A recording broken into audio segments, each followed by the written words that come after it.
The elevator doors slid shut, sealing the small metal box. Mark shifted his weight, turning toward his colleague. He leaned in, ready to deliver the punchline he had been holding since the morning meeting. He started the joke, his voice light and expectant. Halfway through the first sentence, he stopped. His colleague had not laughed. Instead, the man took a sharp, deliberate step backward. He pressed his shoulders flat against the metal wall, his chin tucking toward his chest. A tight, forced smile flickered across his face before he dropped his gaze to the floor. The joke hung in the stagnant air, unfinished and heavy. Mark watched the colleague's fingers tighten around the strap of his bag. The silence that followed was not empty.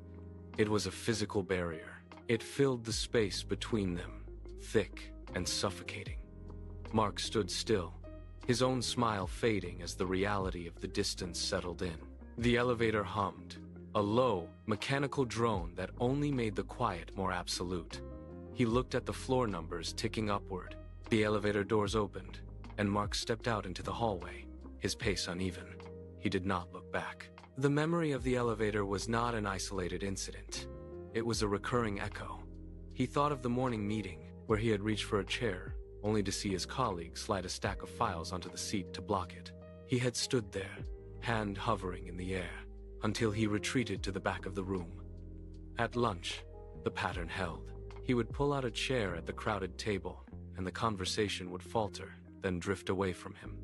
People looked at their plates. They checked their watches. They stood up to leave just as he sat down. He stopped volunteering for presentations, fearing the silence that would follow his opening remarks. He stopped laughing in the break room, keeping his lips pressed tight to avoid drawing attention. He became a ghost in his own office, moving through the halls with his head down. Every interaction felt like a negotiation he was destined to lose. Mark locked the bathroom door and turned on the overhead light. The fluorescent bulb buzzed, casting a harsh, unforgiving glow over the sink. He leaned forward, bracing his hands against the porcelain edge. He had to know.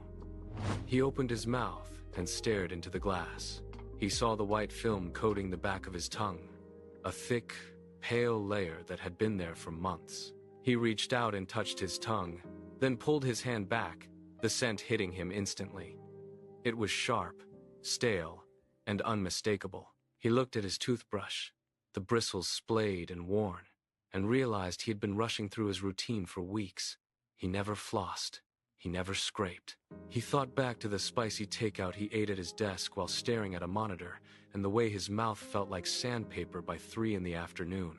He stood there, watching his own reflection, and the pieces clicked together. The distance in the elevator, the empty chairs at lunch, the averted eyes. It was not a mystery. He gripped the edge of the sink until his knuckles turned white.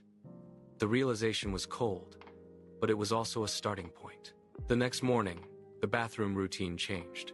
Mark bought a tongue scraper, the metal edge cold against his skin, and a fresh box of dental floss. He set a timer on his phone for 2 full minutes of brushing, pacing the room until the alarm sounded. He stopped skipping the back of his tongue, clearing away the white film until the surface looked pink and clean. He placed a large water bottle on his desk, forcing himself to drink every hour to combat the dryness that had once been his constant companion. He did not stop there. He called the dentist and sat in the chair that afternoon, hands gripping the armrests. The dentist worked with a metal pick, scraping away hardened plaque that had built up in the gaps he had ignored for months. The sound of the tools was sharp, rhythmic, and final. The dentist confirmed his gums were healthy, just in need of consistent care. Mark left the office with his mouth feeling raw, clean, and entirely different. He went home and taped a note to his mirror. 2 minutes. Floss. Scrape. Hydrate. A week later, Mark stepped into the elevator. The doors slid shut, sealing him in with his colleague. He leaned in, just as he had before, and delivered the punchline to his joke. He watched for the familiar retreat, the step backward, the pressed against the wall avoidance. It did not happen. His colleague stayed put, eyes locked on his, and let out a genuine, audible laugh. The sound filled the small metal space, replacing the heavy silence that had defined his weeks of isolation. Mark felt the tension leave his shoulders, his posture relaxing as he realized the wall was gone. He stood his ground, kept his water bottle close, and spoke his mind with ease. He had regained his voice. He had reclaimed his place in the room.